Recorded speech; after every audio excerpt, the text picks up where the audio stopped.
NPR.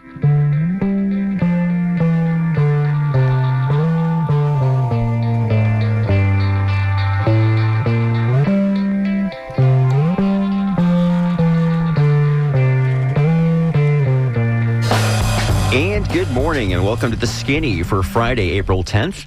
I'm Mitch Perry, the senior political reporter for the Florida Phoenix, joined as I am each Friday with my partner, Ray Rowe, editor-in-chief of Creative Loafing Newspaper. Hey, Ray. Good morning, Mitch. How's it going today? Great. Hey, there was a photo seen of you with Guy Fieri this week.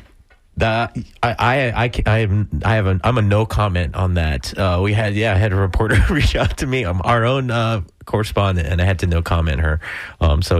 I would love to get his comment about how Ron DeSantis is doing these DeSantis diners and drive-ins videos of late. It is. Like, I love to eat, and those two would be a fun episode together for sure. Hey, so anyway. I don't know Guy Fieri's politics, actually, that I'm thinking about it. I know he lives in the Napa, in the northern Bay Area, actually north of San Francisco. Anyway, folks, thank you so much for joining us here. So later in the show, we're going to give this latest update on the so many developments going on with the Tampa Bay Rays baseball stadium, right? We got the plans finally last night.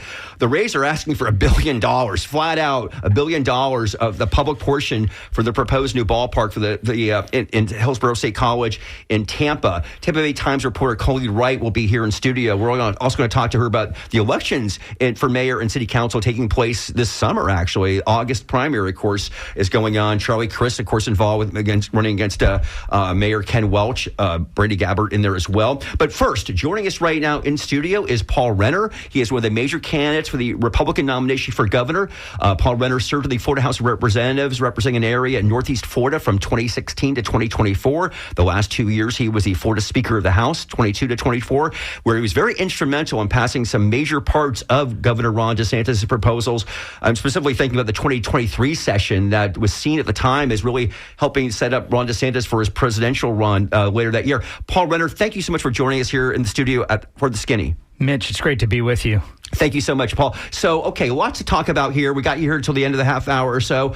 I mentioned Governor DeSantis because you worked very closely with him in the 23-24 session when you were Speaker of the House. In fact, you went to Iowa, right, to freeze in January of 24 when he was running the Iowa caucus, you and Senator Pasadomo. So you were very strongly behind him. And yet, when you got in the race last September, I was at the press conference in Valrico here, and he said, somebody asked him, what do you think about Paul Renner getting the race? And he said, quote, I think it was an ill-advised decision. That could have not have felt very good to hear that. Well, first of all, freezing we did up in Iowa, and politics is something that if you wait a couple of weeks, certainly in a couple months, things tend to change, and they have. More recently than that statement, the governor said that the 2 years that I led the legislature were unmatched, that we had the two most successful years for any Republican legislature in any state in American history while I was leading the chamber. And so the governor's been very complimentary of late, and I think the way things were at that moment were unfortunate for all of us, but I think we're in a different spot right now, and we'll see what happens, but we feel very, very good in terms of what real voters are saying and how they're responding. And as you know, because you were there just yesterday here in Tampa, we were doing our Affordability Now tour, talking about reducing property taxes, insurance costs, electric bills, something that is nonpartisan and it affects everybody. It certainly affects people here in this state. We've been a victim of our success, and we have been successful. And so it's a good problem to have, I guess, but it's a problem nonetheless. We've got to bring those costs down for people. Before we get into the issues, I want to let listeners know a little more about you, because you have a sense of background. You were in the military. Well, tell us about that. You were in Iraq, Sure. Afghanistan? Yeah, and I think the major difference between me and the other candidates, where there's a Grand Canyon difference, is you want somebody stepping in to lead the third largest state in America, 15th largest economy in the world, with proven leadership experience. And my the reason why people should support me for governor is because I've had a lifetime of leadership under pressure, positions of trust, beginning at age 23 on the deck of the USS McInerney, navigating through mine-infested waters, leading a small boat team that carried EOD personnel to destroy those mines, where we were up close and personal between me and you. And the listeners can't see how close we are, but we're real close. And to put plastic explosives on that, blow it up. If something happened, it happened to us, not the ship. There was about a mile mile off, our ship. And 20 years later, leading a team of men and women in Afghanistan to stop foreign fighters from coming in to kill and maim Americans. One of those nations was, of course, Iran. And then in between, that was active duty in Desert Storm, mobilized reservists for a year to Afghanistan. As an intelligence officer, I got to law school, went to Broward County, which is not an easy place for prosecutors to prosecute necessarily, prosecuting violent habitual offenders. So I know what that kind of leadership under pressure is as well, to face a jury and know that you've got to convince them unanimously beyond a reasonable doubt to put that guy away, or he's going to create another victim, because these are the hardcore criminals.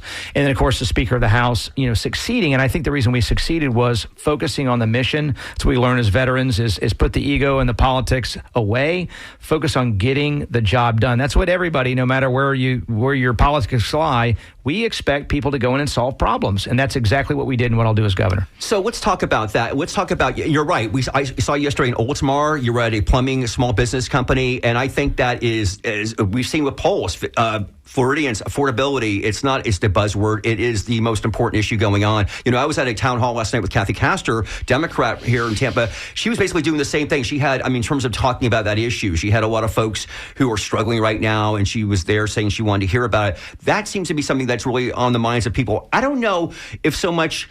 So you were in Tampa. The last time you were here a couple weeks ago, you had a press conference talking about radical Islam and Sharia law. And you began it by saying, as you traveled throughout the state, I'm frequently asked about the threat of Sharia law and what I would do as governor to protect Floridians. So I guess, is Sharia law that significant of a thing here? We can talk about radical Islam, and I suppose we've had some incidents still going on in America. But what about Sharia law? I just don't see it that being a thing here, and yet we just had a law passed the other day about that. Yeah, I think it's a really big thing, and it's going to be a growing thing. And so when I served in the military 20 years, we were told we have to fight them abroad, so we don't have to fight them here at home. And then we welcome them here at home in large numbers, and I think that was a mistake. And let me just say this. We should have good relationships with Muslim nations around the world. I had a great working relationship when I had interaction with the Egyptians in Desert Storm, with obviously the native Afghan troops that we were partnering with when I was in Afghanistan. So it's not a question of hatred or animosity or anything other than a factual recognition that over 1,000 years of history, when Muslims have grown significantly in a non-Muslim nation, it leads to conflict, division, and violence. And we've seen that since 9/11. And you don't have to wait very long to see that. Just in the last couple of weeks, you saw the ODU shooting. And this was a guy who was a naturalized citizen, Muslim naturalized citizen, who was convicted of terror ties and spent time in prison. He was released early. For what reasons, I don't know. And during that early release, murdered a lieutenant colonel at the ROTC facility there at Old Dominion University. That guy should have been denaturalized and deported out of the country. And so what I've said, just as a system, I do not believe that Islam is compatible with the American constitutional order or the American way of life. And then, again, that means, if there's 1,000 Muslims in Tampa here and 999 of them are great neighbors, but one of them is certain to radicalize to the point of committing violence, I, as the governor, am not willing to have another 1,000 or 10,000 or 100,000, and there's 500,000 here now. And again, are there good people in our neighborhood? Well, absolutely, but that's not the point. Yeah, I want to get to Sharia law, though, because that aspect here, because you did talk about that. Again, the governor signed this bill the other day about that, and I want to talk to you about that in a moment. That's about designated domestic terrorist organizations. But again, just on Sharia law, I don't know. I don't really see, and this is going on. I see other states are doing this, red states, where they're passing legislation like this. That's a concern in American courtrooms, because that's basically the law that they signed, passed the other day, or the governor signed the other day, is saying that we can't have a foreign court system take over our own. And I don't think the way our Constitution works right now that would actually ever happen.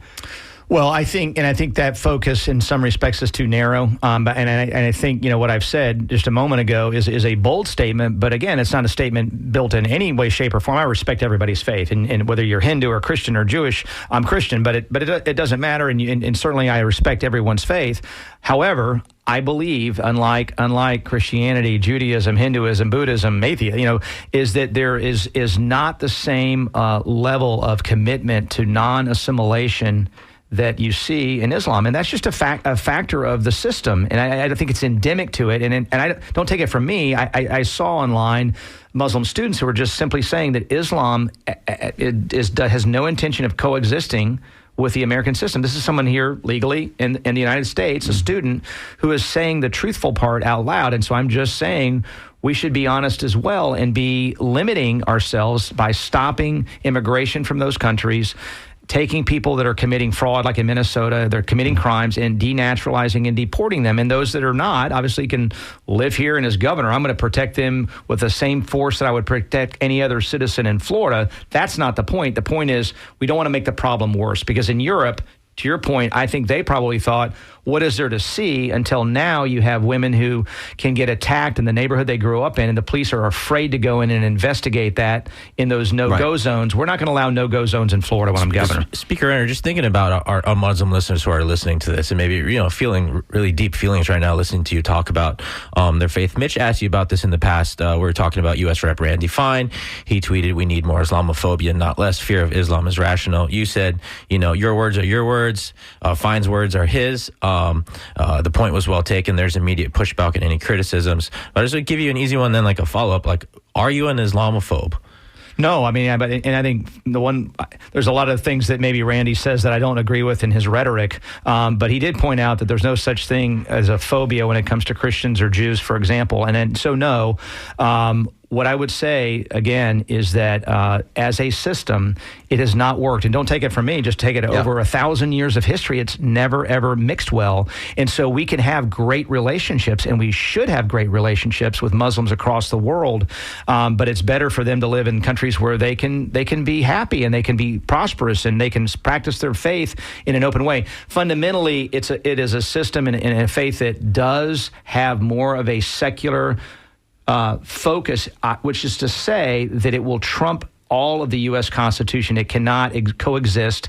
And you have Muslims in this country that are saying that. I'm just agreeing with them and saying that I think that's an honest statement. It's not Islamophobia. What do you say to the voter, like a Muslim person who has to make a decision about a vote that maybe doesn't want to vote for a Democrat or doesn't want to vote for Byron Donalds? Like, what would you tell them if they were trying to be on the fence and say, how can I vote for this guy? Well, I mean, look, I think there's going to be some areas of agreement on family values, and I think there's any culture, and I was in Afghanistan. It's a very ancient culture, and there's a lot of things about it that I would say you don't want that here in the United States, but they also have some ancient traditions, for example, taking in people that, you've heard the book Lone Survivor, where one of the servicemen came in and this guy was ready to defend him to the death. And it's a noble aspect of the culture. I'm not at all saying that the culture, there's been some great cultures over history.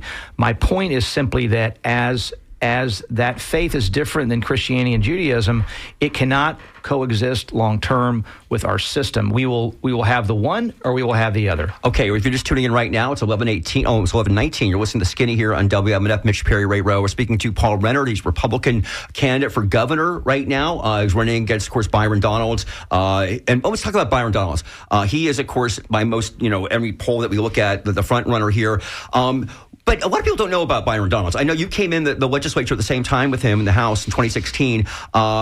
He got the imprimatur of Donald Trump, and that seems to be was what catapulted him to the top of this poll numbers. If people were trying to find out more, or not find out more, but what would you say? Do you think he's been vetted sufficiently at this point? Not at all. And the president endorsed Corey Mills recently, and I'm a Republican. I've called for his resignation, just as I have the Democrat that committed fraud. He's a hot mess and needs to come home. He doesn't deserve to be in Congress.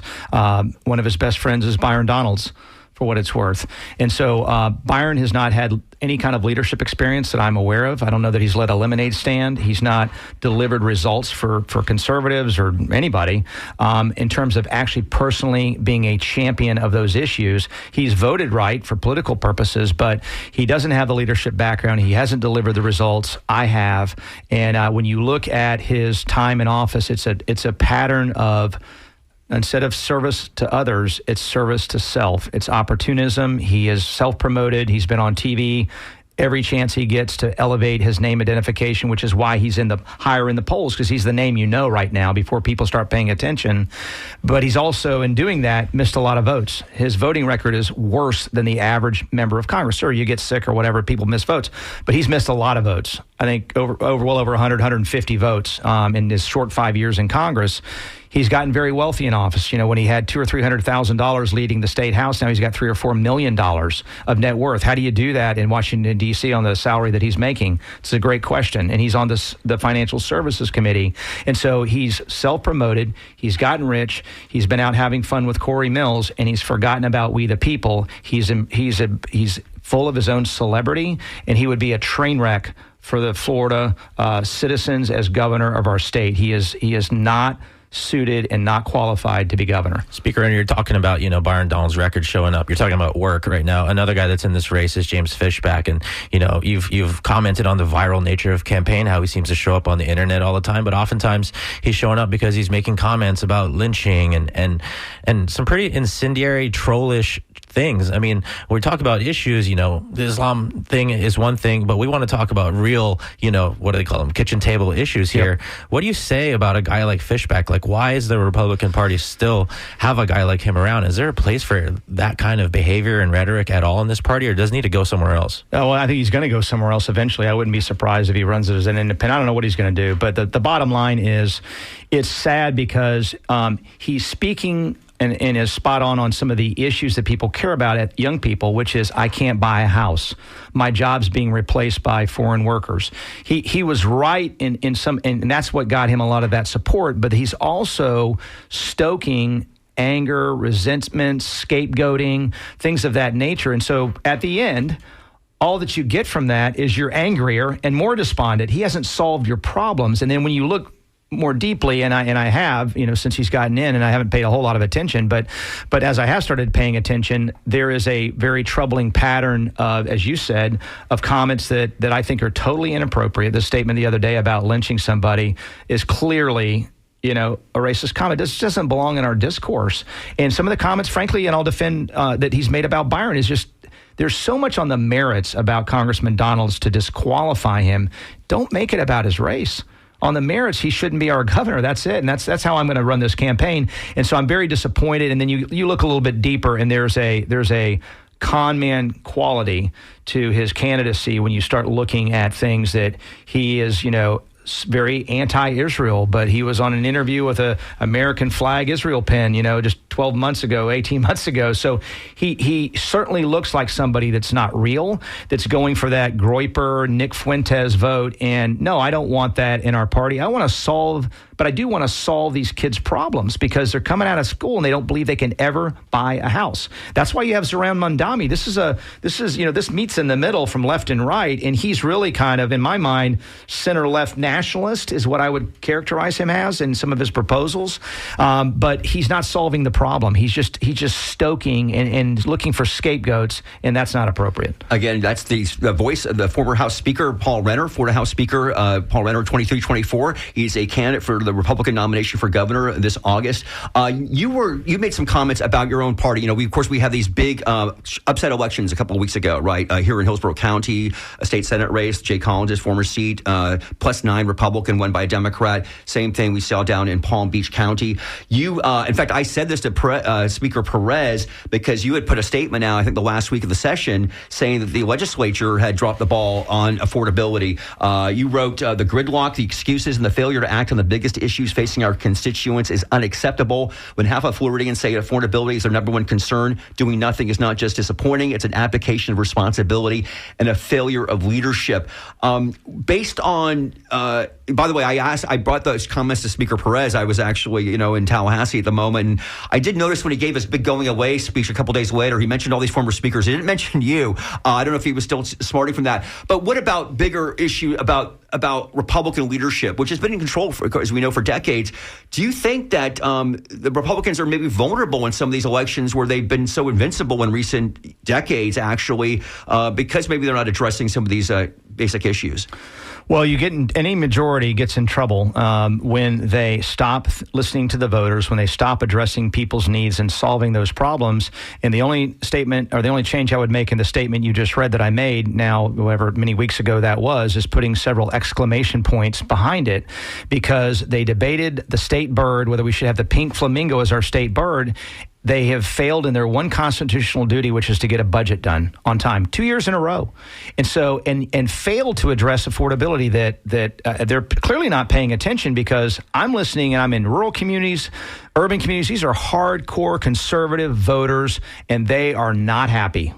And so my answer to your question is, it's always a bad cycle in the midterm after any, whatever, Biden, Trump, whoever it is, that midterm is always, 18 was a bad year for us. This is going to be a tougher cycle for us. They're making it unnecessarily worse for people like Sam Garrison, who's trying to get those people elected as he comes in as speaker. Not his fault. He's doing the best he can. But when you had 2 years of basically wasted effort, a couple little bills got through, but not getting a budget, not addressing affordability or appearing to care about it, then you're setting yourself up for disaster. And so what I've said is we've got to have leadership that is going to put the ego aside. It's not a personal thing. I would hope that the speaker would be successful. I would love to see him do some big, bold things, and I would praise him for that. It's not too late to do something on property tax reform. I'm just not optimistic they want to do anything to work with the governor, and that's a shame. Speaker Renner, your comments about James Fishback and the way he is, and I don't want to use, but I was thinking about him with the Ash Wednesday things on his forehead on CNN. And I was wondering, what would it be like if somebody tried to whoop up like anti-Catholic sentiment by trying to ban like canon law, all these arguments. And going back to your 1 out of 100, where we're talking about Islam and Sharia law, what do we do about right-wing extremism and right-wing related violence in the country? Man, those are people getting radicalized as well and committing violent acts. Well, I think that radicalism happens for a couple of different reasons. I think social media is a negative for our society across the board, whatever radicalism you're pointing at. By the way, I'm sorry to interrupt, but you passed a bipartisan legislation regarding social media a couple years ago. Would you like to see that go even further now? Yeah, I think it should be 16. I think that's the right place to be. That's what everybody that studies this issue says. We're talking about protecting children, not from the internet, not even from social media platforms, but social media platforms that have 4 different characteristics that characterize addiction. And all the social media platforms have to do, because we wanted a very, very tight bill to get through the courts on First Amendment grounds, because you don't talk about good speech, bad speech. It has to be about addiction. And the First Amendment does not protect you from addicting children to keep them online and monetize them. And we had Michelle Rayner, who's on the left hand of the spectrum, who I invited in to sponsor that bill, along with Tyler Soroy, Fiona McFarland. This was a very bipartisan effort. And when you think about it, they could have just taken away one of those factors, and then the people could make it a little bit more child-friendly. Not child-friendly, they sued instead. So let that sink in. They would rather addict children and monetize them than to make it even a little bit more child-friendly. What about AI now? Because you see what happened. The legislature tried to pass some legislation on AI. They watered it down, this AI on data centers. But did you see what Attorney General Uthmeyer's been talking about the last 24 hours about the shooting incident in Florida State last year? Well, apparently that person was interacting with ChatGPT, and it's really disturbing in terms of when is the best time to go shoot somebody on the campus of Florida State. And I think the thing said between 11:30 and 1:30, and the incident happened at 12 noon. Wow. Yeah. Wow. So he is. I think he's. I don't want to be clear about what he's doing, but he's talked about this in the last 24 hours. So much more to get to you. We only have a few more minutes with you, Speaker. Do you mind if I ask a quick question? Fishback has said he wants to get rid of developers on the FWC. There's this argument there's too much developer influence there. How would you treat that as governor? Well, we're going to have a full reset. I'm going to look, and again, I'm running a Florida First campaign. I am not going to do the bidding of donors. You can just look at what I did with Enterprise Florida. A lot of people that probably contributed to me over the years that love that gravy train trough that they had, and we got rid of it. Because, again, nobody on left or right would rank that as one. Are you okay about Visit Florida? How about that? I mean, I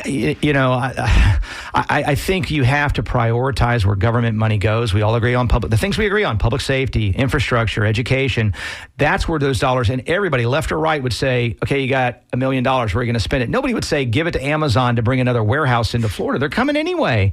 And so those kinds of things, again, I'm going to stand for Florida first. I'm not going to listen to the special interests of the donors. I have a track record of that, and that's what I'm going to do. And go back to AI. There's a lot of big money out there. The big tech sector is supporting behind my Byron opponent, Donalds, yeah. Byron Donalds, to go populate our state with data centers, which drives up electricity rates significantly, which puts a big pipe into our aquifer, our precious aquifer. I'm going to be a pro-environmental, strong environmental like this governor. We're not going to let that happen. I've called for a moratorium. We're not going to build first, ask questions later. That's what he's called for. Some people would argue that DeSantis kind of went behind people's back with the golf course development. In the beginning they said it was environmental, but then they kind of felt betrayed by some of those events that happened. Well, on that, I've been crystal clear: no development of our state parks. Period. What about, that's another issue. I don't know if you were following it, Speaker Renner, during this past session. There were so many bills that seemingly want to help out developers. And I think Senator Pasadomo said this session at the end of it that the state really needs to look at the growth management system. After Rick Scott came in and got rid of DCA in 2011, now developers, they come to, what she said was they try to get their projects approved, and sometimes they don't, or they feel they're slow walked. So they come to Tallahassee, and bills are designed basically to help out like a particular developer. And sometimes it's so obvious what's going on here. Some of that gets blocked, some of it doesn't. But what about our growth management laws here in terms of what we've got going on? Because a lot of people are really concerned about that. And maybe piggyback preemption as well. Yeah, exactly. No, and listen, good leaders, and I believe I am one, and that's why I should be your next governor. Listen. And I think one of the failings of this legislature is they're not listening. So I'm listening, and look, I was there for some of these votes that people would say were not in the direction of home rule, and I think we need to have that pendulum come back to balance and make sure that local governments have an adequate say-so in what happens in their communities. I think the governor's more of that mind as well, and I am, and I think I've become even more so through this campaign because I'm listening, and people are concerned about it wherever I go. And again, these are strong, conservative activists that I'm speaking to. They're concerned about, hey, let's get back to some more home rule. Again, we just have a few more minutes here. We're speaking to Paul Renner. He is a Republican nominee for governor here in Florida. We've had David Jolly and Jerry Demings on via the phone, and we're hoping to get them in the studio. We're also hoping to get more candidates, and so we're really happy that we've got him here in studio. Speaker, when you were speaker, you championed HB1, which brought universal school choice to Florida. Now, there's been some controversy about that. I know you champion it, but Laura Hine, who's a member of the Pinellas County School Board, she wrote an op-ed last month in Florida Politics that, quote, voucher proponents want you to believe that the nearly 400,000 new scholarships since 2021 have gone to students fleeing public school. She wrote, they are not. Homeschool numbers are flat and private school numbers are up just 15%, meaning that 85% of the vouchers since 2021 went to students already in private school. The only difference is now your tax dollars are footing the bill. Well, that's not really correct. I mean, homeschooling, we had some caps, and they've punched through those caps every year, so it's expanded dramatically when it comes to homeschool parents.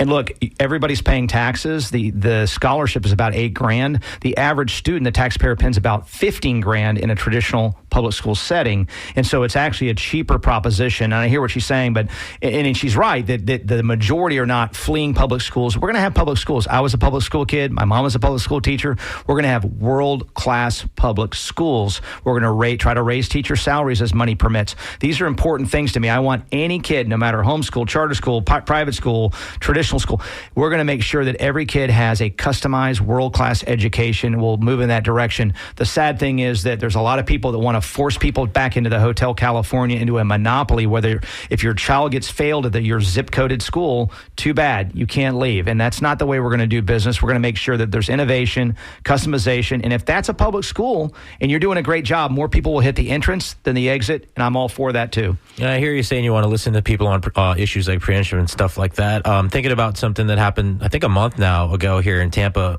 James Uthmeyer coming down and saying that he was going to be willing to remove Tampa Mayor Jane Castor over Tampa PD policy regarding immigration. Do you think that's a step too far as wielding the power of the governor's office to come down and meddle might be a strong word, but meddle in the goings on in city government like that? Well, I don't know the details of that. I fully support. I'll give you an example that I do know about. Monique Worrell, and she was removed by Governor DeSantis. I think that was entirely appropriate. If you look at the data, I mean, she was such an outlier. How about Andrew Warren? What do you think about that? I mean, being objective, I think it was a compelling case from Monique Worrell.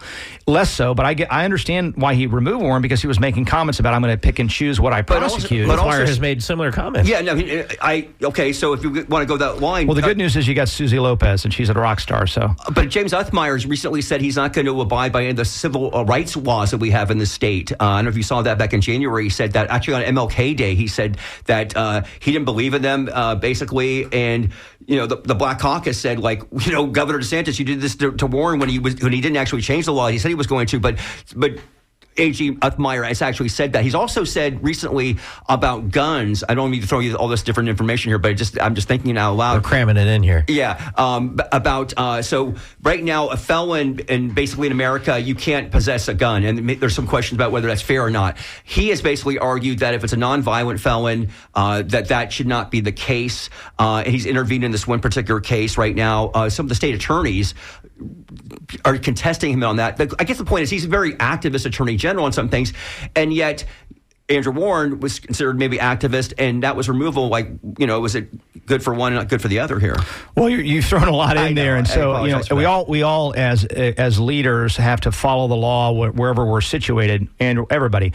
With respect to the gun issue, I understand the Attorney General's point. I tend to agree. So let's say you were 19 years old and you stole an iPhone, and it was a third-degree felony. You should never own a gun the rest of your life to protect yourself and your family. I don't agree with that, and so but I do agree that if you're a violent person and you've been convicted of, say, aggravated domestic violence, no.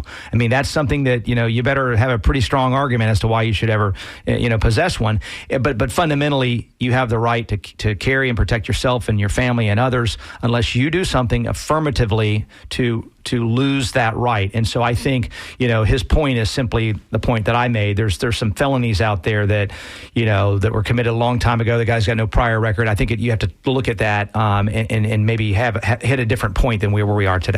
Okay, Speaker Renner, we're going to leave it there. Yeah, thank you for coming in today. Thank you, guys. Yeah. Yeah, best of luck during the campaign. We'll be following you as you go along. Anything, last words you want to say to our listeners? No, I think it's about leadership. Again, a lifetime of leadership under pressure, positions of trust that my opponent simply doesn't have. You want somebody who has dedicated their life to service above others and not service to themselves. I think a vote for Byron Donalds is a vote for David Jolly, quite frankly. I think he will be the next governor if Byron's the nominee. And I intend to not have that happen. And I look forward to debating David Jolly or Jerry Demings on the debate stage before November. We look forward to covering that. Speaker Renner, thank you so much for joining us here on The Skinny. Thank you, guys. All right. See you. All right, we're going to pivot now. Hello there. Colleen Wright, good morning. Colleen, you're on mic. Go ahead. So let's get her on mic. Oh, yeah, let's get her mic turned up. You can also scoot over to Mr. Speaker Renner's mic if you want. I feel like Colleen Wright lives here now at WMNF. We've seen her twice or three times over the last couple of weeks, I think. Can you hear me now? One time. But yes. It's good to be back. I'm glad. Thank you for having me. Yes, absolutely. Let's remind our listeners, Colleen Wright is a reporter for the Tampa Bay Times. She's a Miami native who's been with the Times off and on for over a decade, originally an education reporter.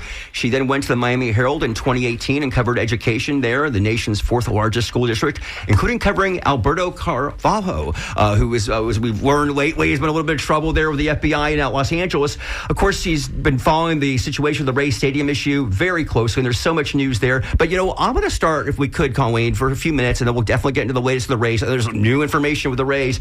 But we've got a big election cycle going on here in St. Petersburg. Mayor Ken Welch, who's benefited from an extra year in office, of course, because the folks in St. Pete, I'm a voter there, changed the elections to be, instead of the off year, into the fall of this year. He's being contested. Charlie Crist has not made it official yet, but I think it was announced this week. He's raised a lot of money. We've got former or not current council member Brandy Gabbard and some other folks, Kevin Batdorf, Jim Large, Maria Scruggs. Thank you. Yes. Yep. So, what do you make of this? Do you think, I think, Colleen, historically, no incumbent mayor in St. Pete's safe, basically. That's the way it works there. Not so much even a comment on Mayor Welch. We can talk about that. But what are your general thoughts as we get 6 months or 4 months from the primary at this point? Yeah, absolutely. So the fundraising numbers really for the whole state, but also the city of St. Petersburg were in today. So we had a quick peek. Mayor Ken Welch, he's on his third political committee. His past political committees have had some trouble, been shuttered for poor paperwork. His former campaign treasurer is accused of running off with over $200,000. So anyway, between his campaign contributions and his new political committee, he's just shy of $250,000. He's at $220,000. Of course, that does pale in comparison to former Florida Governor and Congressman Charlie Crist, who reported $1.2 million earlier this week. And no, he hasn't filed yet. They're both sons of St. Pete. Charlie Crist, of course, certainly has name recognition. It's interesting that they're both Democrats.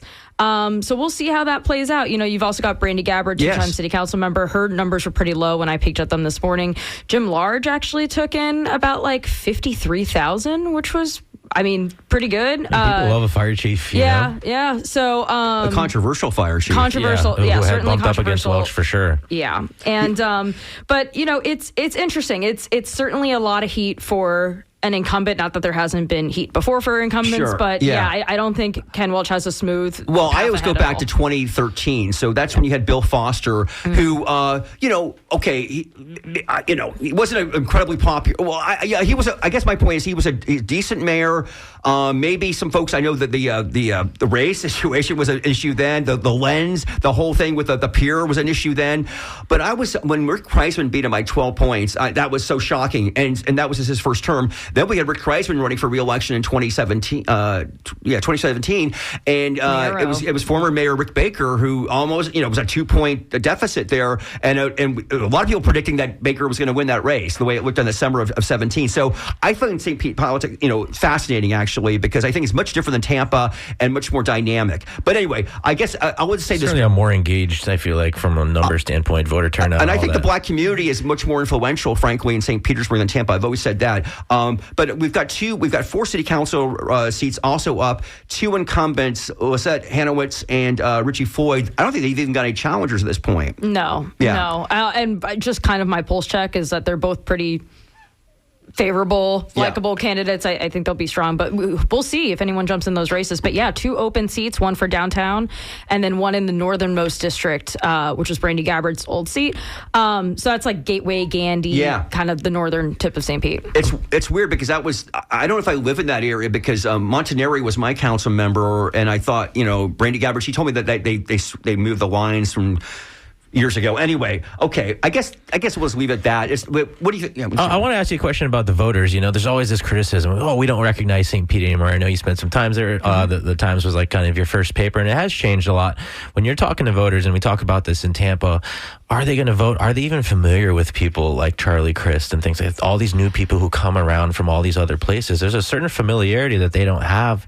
Are they inspired to vote at all? That's a great question. Because someone's made the comment to me of we don't necessarily have a young candidate here. What's the new fresh St. Pete? Charlie Crist, of course, is kind of old guard. It's kind of like the Bob Buckhorn of St. Pete, just looming around there. He's old guard, and if you've moved to St. Pete in the past, 5 years, maybe you had him maybe at the very end as a congressman. But, of course, Charlie Crist ran against DeSantis. That didn't go well. But, there's certainly, obviously there's a sense of Charlie Crist is running again. Maybe some fatigue there. But, of course, there's also name recognition. I do think, I don't know if anyone's jazzed about any particular choice. But that remains to be seen. Yeah. We're going to get more into it. I would just say one other thing. And I was talking to somebody who owns a business in Central Avenue in the Grand Central District last night. Mm-hmm. And he was saying something that I wrote about a couple weeks ago, which is that Pinellas County, the number 2 county in the country that lost population between 2024 and 2025. The number 1 was Los Angeles County. Right. Miami-Dade was 3rd.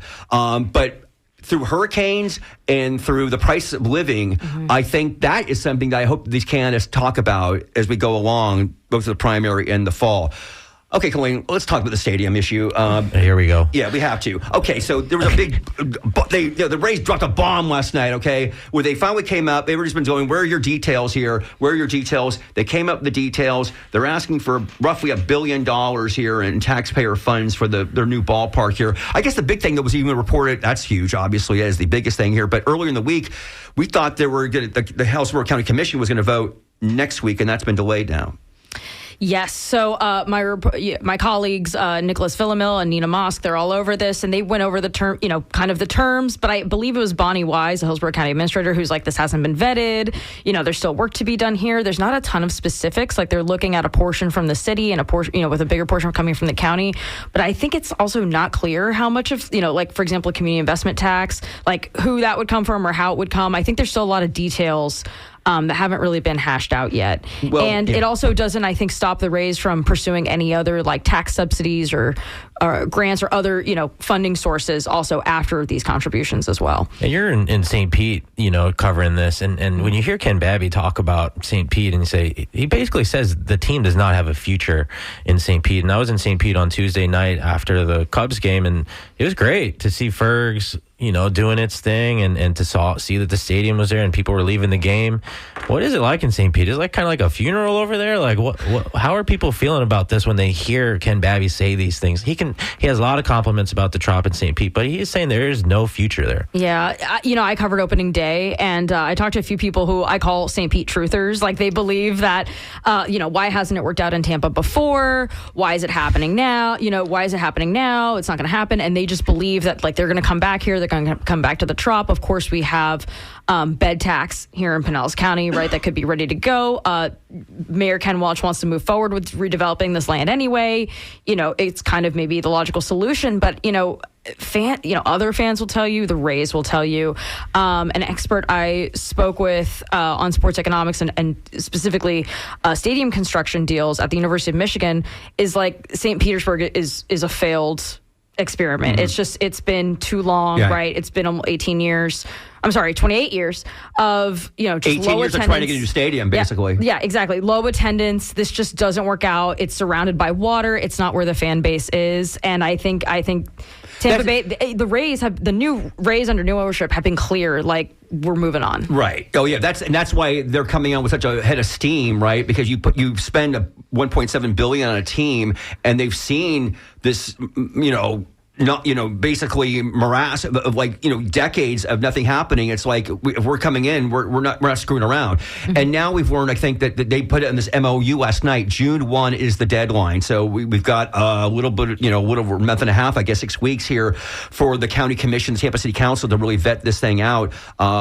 So last night, again, the details are they want basically $750 million from Hillsborough County, $251 million from the city of Tampa, and then they would contribute $1.2 billion plus cost overruns, which is very generous of them. So this is the thing. Let's go back for a minute. I know, and now you're writing about the project there, the 86 acres there of Tropicana Field, because, by the way, that was this thing we're talking about that was supposed to be, transformed a couple years ago, with the Rays ballpark being in the middle of that. Anyway, I always think that I'm not surprised that didn't happen. We thought it was going to. We did shows on this a couple years ago. Of course, the Rays, Sternberg, he bailed out because the Rays never. You mentioned this. I don't think they were convinced years ago that this is not going to work for them, and yet they settled for that. Basically this big project because that's where the money was going to be. They were going to do something there, and I give Sternberg is very much criticized, but I think he really did try to make it work here.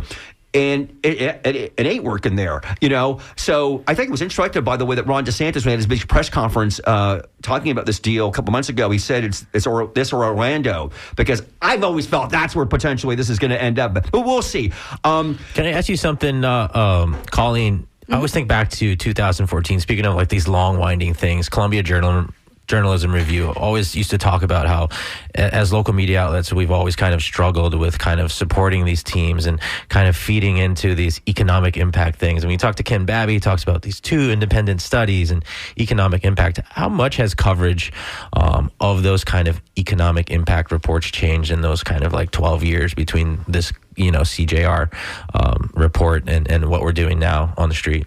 Yeah, I mean, I think that's a tough question. I was an intern in 2014, so that's a lot. I was 20 years old. We are very 21. old here, Mitch. But I think back to J.C. Bradbury. He is an economist at Kennesaw State University in Georgia, and he studies stadium deals. That's exactly what he does. And I think he's coming out with a book called This One Will Be Different. And one of the things that he kind of tweets about on Twitter or X or whatever is, that like these economic studies are not based in any kind of real economics. A lot of folks there's a novelty effect, first of all, like on a stadium, like people will come to the baseball stadium for a few years and then that might drop off after like 6, 7, 8 years. And or then of course, shorter. Miami is a case of that. Sure. Yeah. Very much remember the Miami deal. That's your neighborhood. Yeah, it is. And folks, also you're not adding folks, you're kind of drawing folks from somewhere else too. There's like this theory of just like, okay, so like people are coming to the stadium or surrounding redevelopment, but they're not going somewhere else. So like something else is hurting too. The neighbors have talked about that a lot in these meetings. So, J.C. Bradbury will tell you, 50 years of economic research and studies show that, public support for stadium deals, it's just not necessarily good investment. But, everyone has a price. We all spend money on things that like may or may not make sense. And what is that price? I think that is how much pain are you willing to take and what can you get out of it? Because, some things maybe are worth spending money on or worth investing into. And I think it just kind of comes down to the details of the deal. Again, if you're just tuning in, it's 50 minutes, 11:50 right now. You're listening to WMNF, The Skinny here, 88.5 FM. Our guest right now is Colleen Wright, Tampa Bay Times reporter covering St. Petersburg. But we're speaking about these economic projections here. So in this MOU the Rays released last night, they say the direct economic impact of the ballpark would be $10.4 billion and the mixed use district $23.6 billion. So over 30 years, they say $34 billion impact. Wow, that sounds super impressive. And then anticipate indirect economic impact, $6.5 billion for the ballpark, $15 billion for the mixed use. There's so much, of course, we don't know about this mixed use thing, right? Because again, it's moving so fast what that's actually going to represent. Or do we? I mean, I know there are, restaurants, bars. Live, work, learn, and play. Mm-hmm. Right? I mean, I have been to I think I've said this, but I have been to the Battery in Atlanta. I visited that last November when I went to see Paul McCartney in Atlanta. And it was great to visit it because that is what all these sports organizations now aspire to. That's their Valhalla. That is the, and by the way, that's less than 100 acres. Okay, this is, they said they need 100 acres. I think that's 77 acres in actually not Atlanta, Cobb County. But, they have a movie theater there. They have a concert venue there. They've got so many things there that this is not going to do that. I don't believe that's going to be that large because they don't have much space, actually. Even though they talk about the acreage, I don't know. I'm very skeptical of that. But nevertheless, Colleen, what do you – I should also say that the Hillsborough County, the college there, that's where this footprint is going to be on. The land has been donated by the state, by the way. A lot is still happening here. $50 million, we should say that the state budget has been allocated in the Senate, but not in the House. And I'm going to predict the House is not going to put that money in there. I'm told that the House this week in the legislature kind of lowballed. They're still, obviously we don't have a budget right now in Tallahassee. That this is because Ron DeSantis has known this is like something he really wants, and him and Speaker Danny Perez are not big fans on that. We'll see about that. But what do you know more about this whole project beyond the baseball stadium at this point? Yeah, they are looking at the Battery. That's also what the former Rays ownership was looking at the gas plant. They love that idea. I think we're still waiting on the specifics of that. But I think the idea is that folks will come around 365 days a year, not just for baseball season. It can be activated for other uses, entertainment, restaurants, shops, etc. But I think it remains to be seen. Like, there are so many details we just do not know yet. And it's so funny because, I don't think it's funny, but I do think it's striking that just the process compared to how it went down in St. Pete, light speed. I mean, this is going so much faster than it did in St. Pete. St. Pete, from the time they even had a term sheet to negotiations, was like, what is that, September 23, and votes happened in 24 in July of 24, and that's from a term sheet. We're not even at a term sheet yet. I mean, I guess we have something of a term sheet today, and they want to vote in June. Today's what, April 10th? And even so in St. less than Pete, 2 months. They were, the League of Women Voters. I remember Lynn Waddell in here talking about there's a lack of transparency. And I think a lot of people in the community are saying that. And I'll give credit to Ken Babby. He frames stuff very directly. He says, we're throwing you a fastball, right down the middle. And he goes to that. And I think I should say about the battery, not everybody loves the battery. I think there was a sports columnist in LA called it a sterile shopping mall. And obviously this is a really subjective thing, but not everybody's in love with that place. Yeah, it looks kind of like Disney, almost like a design, curated. Everything is quaint and manufactured, I think is a hard word, but I don't remember how I described it in my story, but it's not cookie cutter. You know what I mean? It feels like you're going to a theme park almost. Well, right, because it's suburban, right? So you're driving out. Right, you got to drive past Turner Field, all this stuff. It's not intentionally, because in Atlanta they had it in downtown, right? And it was controversial in Atlanta because they moved way out there. I mean, where they decide to put this thing at is really fascinating, because we've had this conversation for 20 years about where it should go, and and this is where they decided to on a place where there is something already existing there. So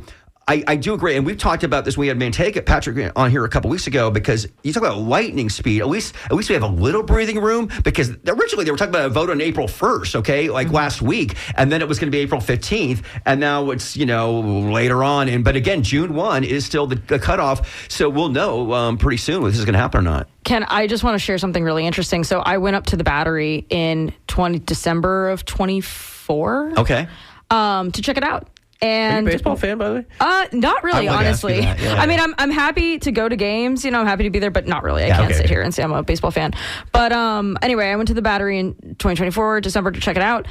It was popping. But what I think is really interesting is the neighborhood that the Braves left in Atlanta is now called Summerhill, and it's thriving, and it looks like St. Pete. It looks like baby St. Pete, basically. They've got a Publix. Talk about a food desert, right? St. Petersburg, South St. Petersburg has, no grocery store there.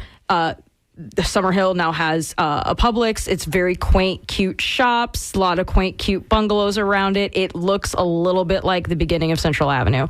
So it kind of begs the question of sometimes there's life after heartbreak, I don't know. But enjoy your last 3 years, St. Pete, I think. So let's talk about the gas. We only have a couple minutes left to hear. Again, we're speaking with Colleen Wright for the Tampa Bay Times. The gas plant project. What's going on with that?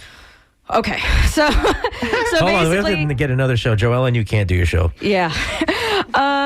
So St. Petersburg, Ken Welch really wants to move forward, but they kind of said for the first time publicly that I can recall yesterday, there's not going to be any final votes or any agreements being voted on until next summer. And so Ken Welch kind of runs into the danger of someone doing what happens to him should he lose re-election. If he wins re-election and council's on his side, then they're good to go. Right now, council's 6-2, not in favor of his plans, wants to slow it down, plan for the site first before picking a developer. Ken Welch just wants to pick a developer, then plan for the site. But so anyway, just going back to 2021, because this is the third time in 6 years that they've tried to redevelop this piece of land.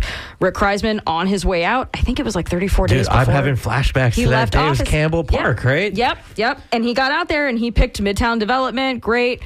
Can't wait. Ken Welch said, I'm not promising anything, and then scrapped the process 6 months later. So we might still be talking about this. I mean, maybe if he wins again and he's got council on his side, we might be good to go. But there's a chance, as we open the show with, it might not happen. Gosh, so. the Trop is like the St. Pete version of Ybor changing. There's always just the thing that's just always looming that you're talking about.